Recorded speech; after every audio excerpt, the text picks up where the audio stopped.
नमस्कार विद्यार्थियों, मैं अंजू शर्मा, सहायक आचार्य राजकीय महाविद्यालय बूंदी।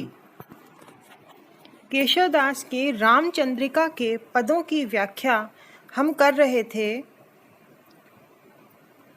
कल हमने रामचंद्रिका के सुंदरकांड के सीता दर्शन और सीता हनुमान संवाद के पदों की व्याख्या की। उसी क्रम में सीता हनुमान संवाद के अगले पद की हम व्याख्या करते हैं।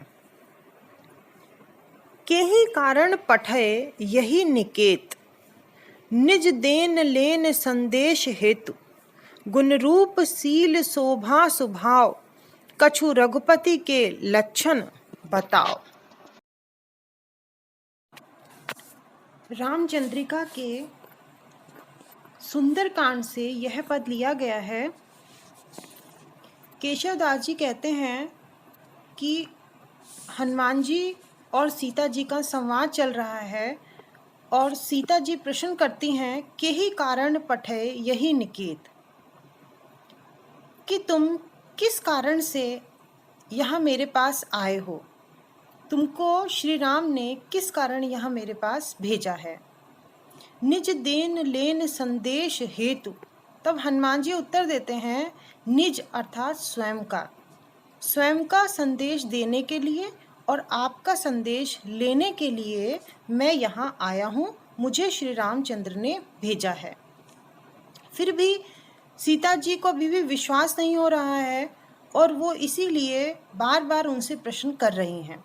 गुण रूप सील शोभा सुभाव, कछु रघुपति के लक्षण बताओ। फिर सीता जी प्रश्न करती हैं कि तुम श्री राम के कुछ गुण, रूप, शील, शोभा, उनके स्वभाव आदि के कोई लक्षण मुझे बताओ, ताकि मुझे विश्वास हो जाए कि तुम सचमुच श्री रामचंद्र के ही दूत हो।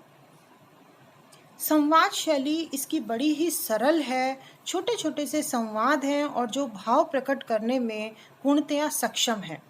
सीता की आशंका यहाँ प्रकट हो रही है, इसीलिए वो बार बार प्रश्न करती हैं। ब्रज भाषा का सुंदर प्रयोग है। अब हम अगले पद पर आते हैं।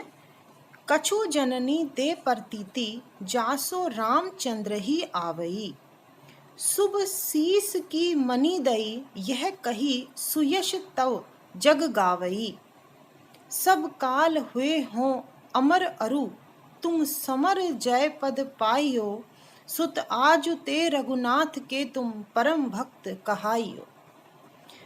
सुंदरकांड का, रामचंद्रिका के सुंदरकांड का यह बहुत ही सुंदर पद है। सीता हनुमान संवाद से अवतरित है ये।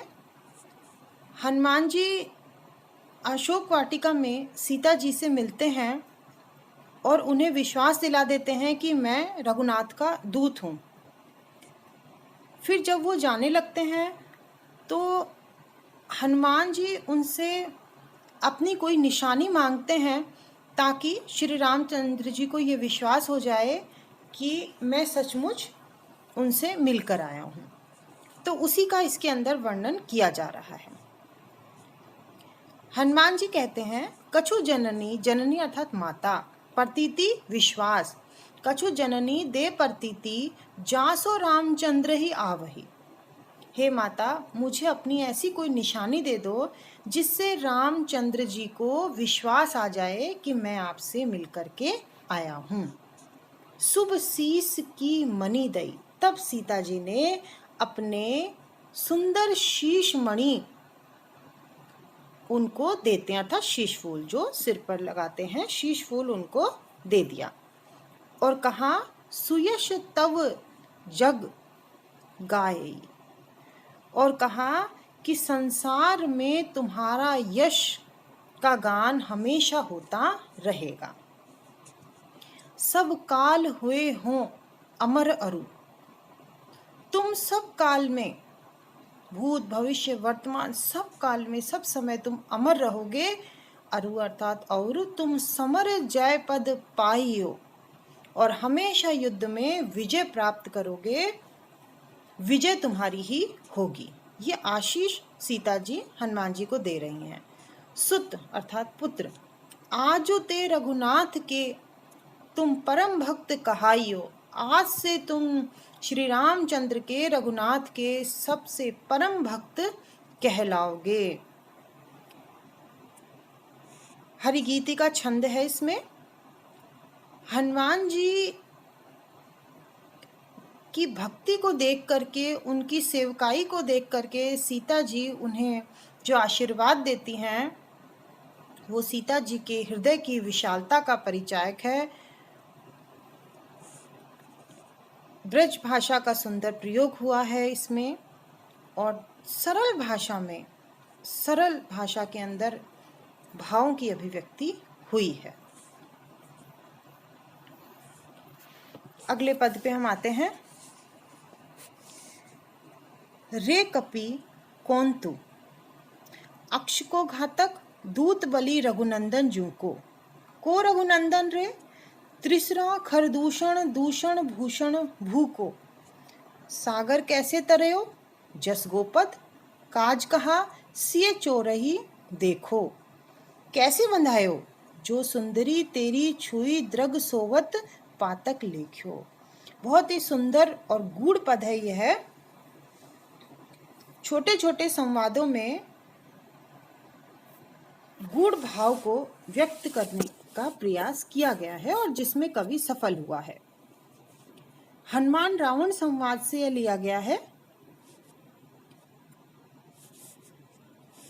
जब मेघनाद के द्वारा ब्रह्मास्त्र चलाने पर हनुमान जी ब्रह्मपाश में बन जाते हैं और रावण के सम्मुख उन्हें लाया जाता है, तब हनुमान और रावण के मध्य जो बातचीत होती है, संवाद होता है, वार्तालाप होता है, उसी का इस पद में वर्णन किया गया है। रावण ने हनुमान से पूछा, रे कपि कौन तू। कपि वानर, हे वानर तू कौन है। अक्ष को घातक।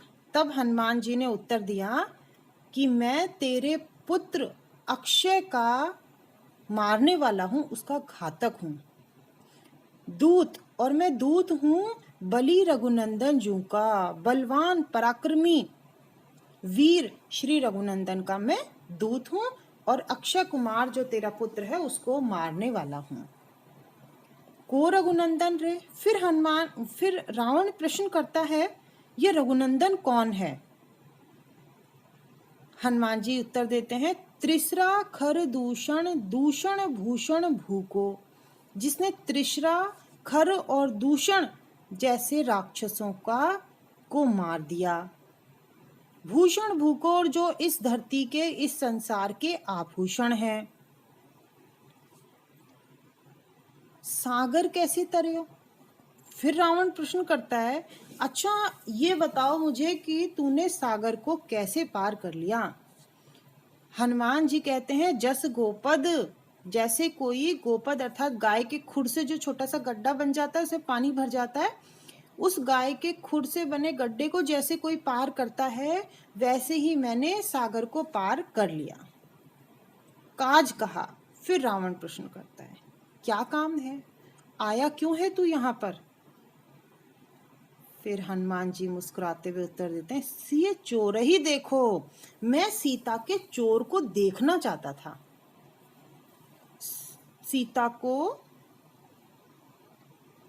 सीता जी का जो चोर है उसको मैं खोजना चाहता था, उसे देखना चाहता था कि कौन है जो सीता माता को उठा करके ले आया है। फिर रावण प्रश्न करता है, कैसे बंधायो।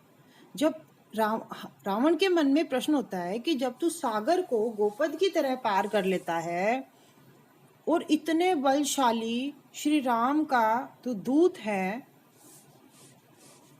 तो तू फिर कैसे बंध गया।